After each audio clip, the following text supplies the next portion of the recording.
नमस्कार दोस्तों, मैं सुभाषिष एक बार स्वागत करता हूं आप सभी का। एक बार मतलब आज पहली बार आपका स्वागत कर रहा हूं इस विशेष वीडियो में। जी हां दोस्तों, नाम यहां पे हमने दिया है इसको विशेष वीडियो इसलिए क्योंकि आज है संडे और संडे भैया होता है फंडे, क्योंकि आज के दिन है वो टेक न्यूज़ तो होती है नहीं। और आज मैं आपके लिए एक बहुत ही विशेष वीडियो लेके आया हूँ जिसमें हम फरवरी 2019 में जो स्मार्टफोन है वो इंडिया में लॉन्च होंगे और जो कन्फर्म हो चुके हैं उन स्मार्टफोन की क्विक रिव्यू हम इस वीडियो में जानेंगे और क्या क्या उनमें आपको खास मिलने वाला है। आपको कौन सा स्मार्टफोन है वो खरीदना चाहिए, कौन सा नहीं खरीदना चाहिए। सैमसंग की गैलेक्सी एम सीरीज है उसको आपको जो कंसीडर है वो करना चाहिए कि नहीं करना चाहिए, वो सारी बातें आज हम इस वीडियो में करने वाले हैं, जो कि है हमारा विशेष वीडियो। तो वीडियो को आप लास्ट तक पूरा का पूरा वॉच करना और उम्मीद है कि वीडियो तो आपको पसंद आ ही जाएगा। तो अभी से वीडियो को आप लाइक कर दीजिए क्योंकि बाद में आप वीडियो की भावनाओं में खो जाएंगे। और चैनल पर जो नए मेहमान आए हैं उनसे रिक्वेस्ट है कि चैनल के नीचे जो आपको लाल लाल सब्सक्राइब वाला बटन दिखाई दे रहा है उस पर क्लिक करके आप चैनल को सब्सक्राइब कर ही लीजिए। और बगल में जो घंटी वाला बटन है उसको तो आप दबाना बिल्कुल भी मत भूलना। उससे क्या होगा कि जब भी मैं फ्यूचर में कोई भी लेटेस्ट टेक्नोलॉजी से रिलेटेड कोई भी वीडियो डालूंगा तो उसकी नोटिफिकेशन सबसे पहले आपको मिल जाएगी और आप कोई भी वीडियो है वो मिस है वो नहीं कर पाओगे। तो चलिए दोस्तों, आज की जो विशेष वीडियो है इसकी हम शुरुआत करते हैं बिना किसी देरी के।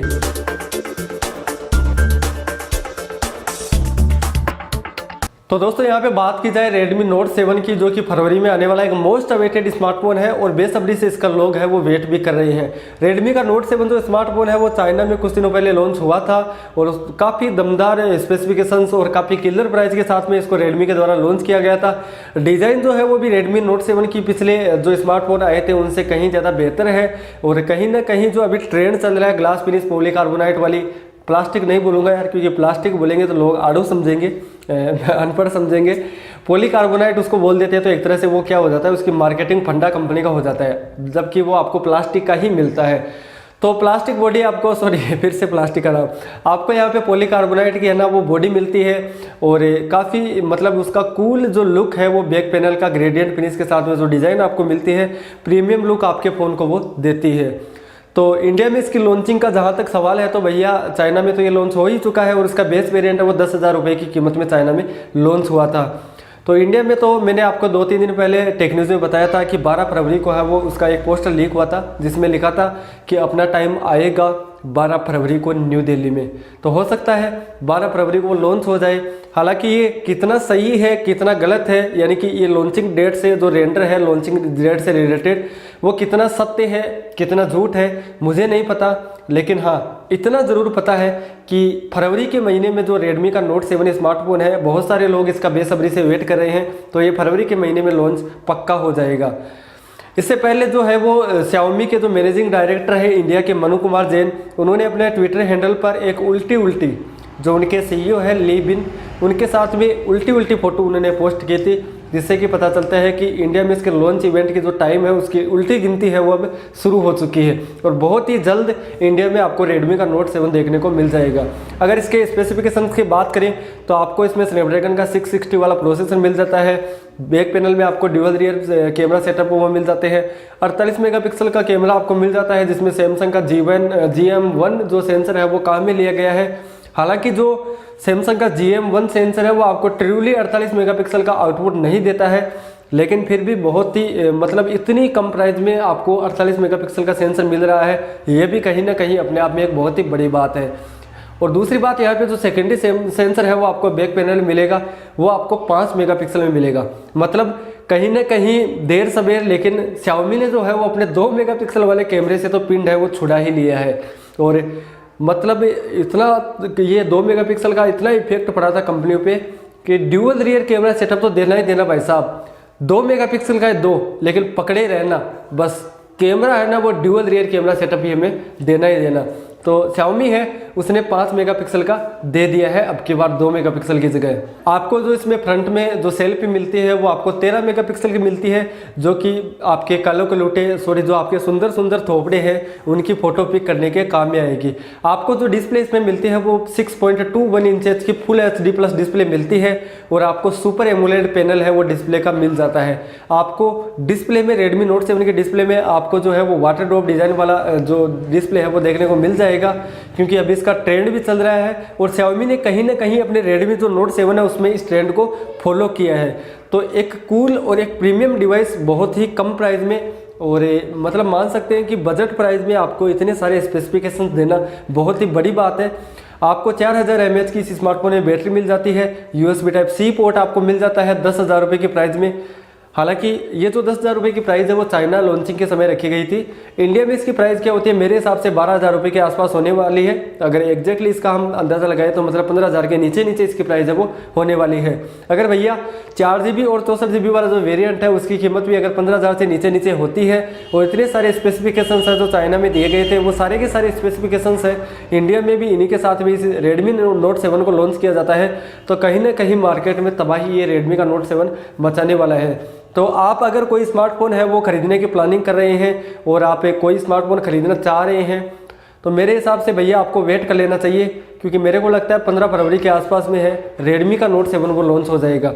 इसके अलावा Redmi का Note 7 Pro का भी जो लोग हैं वो काफ़ी ज़्यादा वेट कर रहे हैं। उसमें जो आपको कैमरा मिलेगा ड्यूअल रियर कैमरा सेटअप ही आपको उसमें मिलेगा, लेकिन हाँ उसमें जो आपको सेंसर मिलेगा वो सोनी का IMX 586 वाला सेंसर मिलेगा, जो कि आपको एक ट्रूली 48 मेगापिक्सल का है वो इफेक्ट देगा, और उसमें स्नैपड्रैगन का 675 वाला प्रोसेसर आपको देखने को मिल सकता है, जो कि इंडिया में अब तक कोई भी स्मार्टफोन में आपको स्नैपड्रैगन का 675 वाला चिपसेट है वो देखने को नहीं मिला था।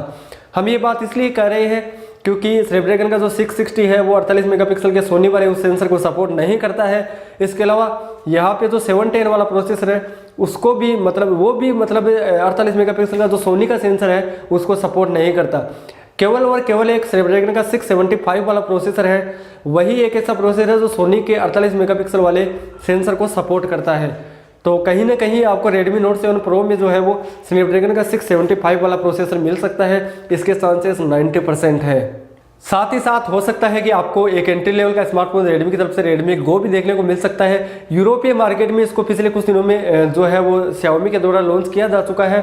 यहाँ पे जो इसकी प्राइस है वो यूरोपीय मार्केट में लगभग 6,500 रुपये के आसपास में रखी गई है, जो कि मेरा हिसाब किताब ये कहता है कि भैया 6,500 रुपये की जो प्राइस है वो बहुत ज़्यादा है, क्योंकि सैमसंग गैलेक्सी M सीरीज जो लॉन्च हुई थी उसमें सैमसंग ने अपना M10 जो स्मार्टफोन लॉन्च किया था वो एक एंट्री लेवल का स्मार्टफोन था। उसकी प्राइस आपको 8,000 रुपये देखने को मिल जाएगी। एक्जोनोस का 7870 वाला आपको उसमें प्रोसेसर मिलता है, आपको उसमें 13 और 5 मेगापिक्सल के ड्यूअल रियर कैमरा सेटअप मिल जाते हैं, आपको उसमें 5 मेगापिक्सल की सेल्फी मिलती है, वाटर ड्रॉप डिजाइन वाली डिस्प्ले मिल जाती है, HD+ रेजोल्यूशन वाली आपको डिस्प्ले मिलती है। लेकिन हाँ सैमसंग की जो डिस्प्ले होती है वो बहुत ही कमाल की होती है, बहुत ही लाजवाब सैमसंग की डिस्प्ले होती है, और HD+ रेजोल्यूशन भी यहाँ पे आपको जो है वो बहुत ही कमाल का और कहीं ना कहीं आपको फीलिंग है वो फुल HD+ वाली ही देने वाला है। तो भैया अगर वो 6,500-7 हज़ार रुपये में Redmi का Go लॉन्च होगा तो उसमें शायद से मेरे हिसाब से 1GB 16GB रैम और स्टोरेज आएगा, तो M10 को ही खरीदने में उसको कंसीडर करना चाहिए, M10 को ही, क्योंकि 6,500-7 हज़ार रुपये में अगर आपको वो मिल रहा है तो आपको सैमसंग एक ब्रांड नेम भी है, तो आपको सैमसंग का ये जो स्मार्टफोन मिल जाएगा 8,000 रुपये की प्राइस में 2GB और 16GB के साथ में, जो कि एक बहुत ही बड़ी बात है। सैमसंग ने अपनी M सीरीज़ को लॉन्च करके मार्केट में तबाही मचा दी है, और M सीरीज़ को स्पेशली सैमसंग का कहना है कि इंडियन ऑडियंस के हिसाब से इसको कस्टमाइज़ किया गया है और उन्हीं के लिए इसे डेवलप भी किया गया है। M1 और M20 M10 और M20 सैमसंग के द्वारा लॉन्च किए जा चुके हैं, 5 फरवरी से परचेजिंग के लिए अवेलेबल भी हो जाएंगे, और M30 है वो आपको हो सकता है कि फरवरी के महीने में या फरवरी के लास्ट तक है वो आपको इंडियन मार्केट में देखने को मिल सकता है। उसमें भी आपको बहुत ही कमाल के फीचर्स मिलने वाले हैं, और फरवरी में जितने भी अलग अलग ब्रांड के स्मार्टफोन आएंगे उनको वो कहीं ना कहीं टक्कर देने वाला है। अब भैया बात आ जाती है कि Redmi Note 7 पर हम कितना ज़्यादा भरोसा करें, हमारा उसका वेट करना सही है कि नहीं, क्योंकि टेक्निकल गुरुजी ने जो जो बैंड टेस्ट है वो Redmi Note 7 का किया था तो उसमें तो वो फेल हो गया था। तो भैया मेरा यही कहना है कि बैंड जो टेस्ट है उससे कोई फर्क नहीं पड़ता है। हाँ अगर किसी उपकरण के द्वारा बैंड टेस्ट अगर सही से किया जाता है उसका तो एक बात होती है, लेकिन बहुत ही आधुनिक उपकरणों से बैंड टेस्ट होती है वो हर कंपनी अपने स्मार्टफोन का करके ही मार्केट में लेके आती है। तो गुरुजी ने कहीं ना कहीं वो गुस्सा निकालने वाला काम किया था, और गुरुजी ने तो बैंड टेस्ट किया था उन्होंने किनारों से अपने स्मार्टफोन पे जो है वो प्रेशर लगाया था, और किनारों से भैया आप किसी भी चीज़ पे प्रेशर लगा लो वो टूट ही जाएगी। जब आपका दिल करेगा कि नहीं मेरे को इस स्मार्टफोन को तोड़ना ही है तो आप बिल्कुल उसे तोड़ ही दोगे। गुरुजी ने जो बैंड टेस्ट किया था वो तरीका बिल्कुल भी सही नहीं था। एक जेरी जो नाम का चैनल है वो जो बैंड टेस्ट करते हैं वो बहुत ही सही करते हैं, और हर स्मार्टफोन का है वो बैंड टेस्ट करते हैं। तो आपको पता ही है कि गुरुजी जो है उनकी बेइज्जती हुई थी मनु कुमार जैन के ट्वीट से। उन्होंने कहा था कि इंडिया के जो बड़े बड़े ब्लॉगर्स हैं वो आजकल बिक चुके हैं और किसी फ़ोन के लाइव इवेंट में है वो स्टेज पर जाकर के उसकी अच्छाइयाँ तो बता देते हैं, लेकिन जो फ़ोन की कमियां होती है उनको वो नहीं बता पाते हैं, क्योंकि उनको पैसा मिल गया होता है और वो बताते नहीं हैं सच्चाई दुनिया को। तो Redmi Note 7 है, आपको कहीं भी कोई टेंशन करने की ज़रूरत नहीं है, एक सॉलिड फ़ोन है। आपने भी देखा होगा जब गुरुजी उसे तोड़ रहे थे यानी कि बैंड टेस्ट उसका कर रहे थे, तो उसका जो बैक पैनल है वो एक तरह से बाहर आ गया था, पूरा स्मार्टफोन टूट गया था। लेकिन भैया ध्यान देने वाली बात है कि जो उसका बैक पैनल है वो बिल्कुल भी नहीं टूटा था, एक तरह से अलग जरूर हो गया था लेकिन वो टूटा नहीं था। तो मेरा हिसाब किताब यही कहता है कि आपको Redmi Note 7 का वेट करना चाहिए। आप उसे कंसिडर भी कर सकते हो अगर 12-13 हज़ार रुपये में आपको स्मार्टफोन लेना चाहते हैं। सैमसंग गैलेक्सी M20 जो लॉन्च हुआ था वो आपको मतलब 5000 mAh की आपको उसमें बैटरी लाइफ देखने को मिल जाती है। एक्जीनोस का लेटेस्ट आपको वहाँ पे 7904 वाला प्रोसेसर है वो देखने को मिल जाता है। तो आप एक्जीनोस का जो 7904 वाला प्रोसेसर है उसको आप कंपेयर कर सकते हो स्नैपड्रैगन के 632 से, क्योंकि उसके Antutu स्कोर है वो उसी से लगभग मैच होते हैं। स्नैपड्रैगन 660 तो बहुत आगे हो जाएगा। तो आपको Redmi Note 7 है उसमें स्नैपड्रैगन का 660 वाला प्रोसेसर मिल रहा है। तो आपको मेरे हिसाब किताब यही कहता है कि आपको M20 की बजाय Redmi के Note 7 का वेट करना चाहिए। दोस्तों इंडिया में एक और स्मार्टफोन आने वाला है फरवरी के महीने में और बहुत ही जल्दी वो स्मार्टफोन आने वाला है Oppo का K1। इसको अक्टूबर के महीने में है वो 2018 में चाइनीज मार्केट में इसको लॉन्च कर दिया गया था Oppo के द्वारा, और अब जो है वो Oppo इसे इंडियन मार्केट में लेके आने वाला है। तो ये एक Oppo का K1 स्मार्टफोन है वो 6 फरवरी को इंडिया में आ जाएगा। ऑफिशियली ये कन्फर्म हो चुका है Oppo के द्वारा। और यहाँ पे जो टीजर इमेज है वो भी फ्लिपकार्ट पे है या अमेजन पे, यार कन्फर्म याद नहीं है, लेकिन उन दोनों पे आप देख सकते हो कहीं ना कहीं आपको वो मिल जाएगा। उसका टीजर इमेज जो है वो फ्लिपकार्ट के लैंडिंग पेज में मिलेगा शायद आपको। तो ये जो स्मार्टफोन आएगा, अगर इसके चाइनीज़ मतलब यहाँ पे स्पेक्स की बात करें तो चाइनीज़ मार्केट में आपको यहाँ पे 6.4 इंच की Full HD plus display water drop design के साथ में आपको इस Oppo के K1 में देखने को मिली थी। इसके अलावा यहाँ पे आपको 16 और 2 मेगापिक्सल की जो ड्यूअल रियर कैमरा सेटअप हो वो आपको देखने को मिले थे। आपको डिस्प्ले में है वो वाटर ड्रॉप डिज़ाइन देखने को मिल ही रही है और उसी नोच में आपको 25 मेगापिक्सल की सेल्फी देखने को मिलेगी। यानी कि Oppo का जो K1 है वो एक तरह से Oppo की तरफ से एक सेल्फी सेंट्रिक स्मार्टफोन होने वाला है। और यहाँ पे जो चाइनीज मार्केट में इसकी बैटरी देखने को मिली थी वो 3600 mAh की इसकी बैटरी लाइफ है वो देखने को मिली थी। स्नैपड्रैगन का 660 वाला प्रोसेसर आपको Oppo के K1 में मिल ही जाएगा, क्योंकि चाइनीज मार्केट में यही वाला प्रोसेसर रखा गया था। चाइनीज मार्केट में जो इसका बेस वेरिएंट था उसकी कीमत रखी गई थी लगभग 17-18 हज़ार रुपये के आसपास में। तो मेरा हिसाब किताब यही कहता है कि इंडियन मार्केट में जो है वो इसे Oppo 20,000 के अंडर लॉन्च करेगा। और Oppo की टैगलाइन भी है कि भैया इन डिस्प्ले फिंगरप्रिंट, आपको इसमें मतलब इन डिस्प्ले फिंगरप्रिंट भी मिलने वाला है। तो Oppo का टैगलाइन यही है कि इन डिस्प्ले फिंगरप्रिंट के साथ में आने वाला ये दुनिया का सबसे सस्ता स्मार्टफोन है वो Oppo की तरफ से होने वाला है। तो देखते हैं कि Oppo है वो कितनी प्राइस में इसको लॉन्च करता है। आपको इसमें प्रोसेसर भी ठीक ठाक मिल जाता है, आपको इसमें इन डिस्प्ले फिंगरप्रिंट सेंसर भी मिल जाता है, आपको इसमें 25 मेगापिक्सल की सेल्फी मिल जाती है, 16 और 2 मेगापिक्सल के जो बैक रियर कैमरा है वो आपको ड्यूअल रियर कैमरा सेटअप यहाँ पे मिल जाते हैं। तो कहीं ना कहीं एक स्मार्टफोन है जो बजट रेंज का Oppo की तरफ से होने वाला है। और 6 फरवरी को जो है वो Oppo इसे लॉन्च ऑफिशियली कर ही रहा है। तो एग्जैक्टली तो हमें उसी दिन पता चल ही जाएगा कि Oppo जो है वो इसकी प्राइस क्या रखता है और क्या फीचर्स है वो चाइना में जो रखे थे उन्हीं को सेम यहाँ पे इंडिया में लाके पटकता है या फिर कोई नए जो फीचर्स है उनमें चेंजेस करके यहाँ पे इंडिया में लेके आता है। तो आप जो है Oppo के K1 को भी कंसिडर कर सकते हो, आप इसका भी वेट कर सकते हो अगर आपका जो बजट है वो लगभग 20,000 रुपये के आसपास में है। तो इसके अलावा एक और जो स्मार्टफोन है वो फरवरी के महीने में Vivo के द्वारा लॉन्च किया जाएगा और ऑफिशियली वो कंफर्म हो चुका है कि Vivo का जो V15 Pro स्मार्टफोन है वो जो स्मार्टफोन है 20 फरवरी को इंडिया में लॉन्च कर दिया जाएगा। अब ऑफिशियली इसके कुछ जो फीचर्स है वो कंफर्म हो चुके हैं कि आपको इसमें पॉपअप सेल्फी कैमरा है वो देखने को मिल जाएगा। तो 32 मेगापिक्सल का आपको उसमें पॉपअप सेल्फी कैमरा देखने को मिलेगा। इसके अलावा उसके कुछ और फीचर्स है वो निकल के आए हैं, एक पोस्टर रिलीज हुआ तो उसको देखने से पता चलता है। अब वो कितना सही है कितना गलत है वो हमें नहीं पता, लेकिन जहाँ तक वो फीचर्स की बात करें तो बताया जा रहा है कि आपको उसमें जो प्रोसेसर देखने को मिलेगा वो स्नैपड्रैगन का 675 वाला प्रोसेसर है वो आपको Vivo के V15 Pro में देखने को मिल जाएगा। अगर इसके अलावा बात करें इसके बैक कैमरा की तो बैक कैमरा आपको यहाँ पे ट्रिपल रियर कैमरा सेटअप है देखने को मिलेगा, जो कि एक बहुत ही अच्छी बात है। अब आप कहेंगे कि ट्रिपल रियर कैमरा तो आजकल हर किसी स्मार्टफोन में वो देखने को मिल जाते हैं तो इसमें कौन सी बड़ी बात है। तो यहाँ पे जो आपको ट्रिपल रियर कैमरा सेटअप वो मिलेंगे जिनमें आपको सबसे पहला सेंसर मिलेगा 48 मेगापिक्सल का। और बताया जा रहा है कि आपको वहाँ पे सोनी का IMX 586 वाला जो सेंसर है वो देखने को मिल जाएगा, यानी कि आपको ट्रूली यहाँ पे 48 मेगापिक्सल का आउटपुट है वो पिक्चर क्वालिटी का मिलने वाला है। इसके अलावा यहाँ पे जो दूसरा कैमरा आपको यहाँ पे मिलेगा वो 8 मेगापिक्सल का मिलेगा, और तीसरा सेंसर जो आपको यहाँ पे मिलेगा वो 5 मेगापिक्सल का मिलने वाला है। ऐसे कुछ लीक्स है और ऐसे ही पिक्चर्स कुछ निकल के आ रहे हैं। आपको बेजल्स है वो वीवो के V15 प्रो में बहुत ही कम देखने को मिलेंगे, और एक पॉपअप सेल्फी कैमरा है वो आपको वहाँ पे देखने को मिल जाएगा। तो इसकी जो कीमत है वो भी मेरे हिसाब से लगभग 20 या 25 हज़ार रुपये के बीच में होने वाली है, जो कि एक बजट रेंज का स्मार्टफोन है वो वीवो की तरफ से होने वाला है। तो आप लोग हैं, अगर आपका बजट है वो 25 हज़ार तक के आसपास का है, तो आप वीवो के V15 प्रो का भी वेट कर सकते हैं, और बहुत ही ये शानदार स्मार्टफोन होने वाला है।